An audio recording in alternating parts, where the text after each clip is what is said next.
হে everyone, তো আজকে আবার একটা নতুন মিনি ব্লগ নিয়ে চলে আসলাম তোমাদের সাথে।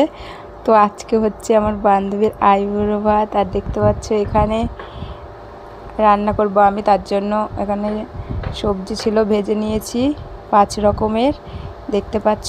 তো চলো, এখানে চাটনি হয়ে গেছে, আর এখানে দেখতে পাচ্ছ পাঁপড় ভাজা, এখানে আছে চিকেন, এখানে আছে ডাল, এখানে আছে চাটনি, আর এখানে জলও ছিল। তারপরে আছে এঁচোড় আলুর তরকারি, এখানে লাড্ডু, সন্দেশ, দই, আর এখানে আছে তোমার ম্যাঙ্গো ফুটি, আর এখানে শসা, তারপরে তোমার পেঁয়াজ, স্যালাড ছিল, আর এখানে 5 রকমের ভাজা ছিল। তো চলো এবার ও খেতে বসবে। তো দেখতে পাচ্ছ খেতে বসে পড়েছে, শুরু করে দিয়েছি। এইখানে দেখতে পাচ্ছ বাবা আজকে সব কিছু খেয়ে নেবে। তো গাইস দেখতে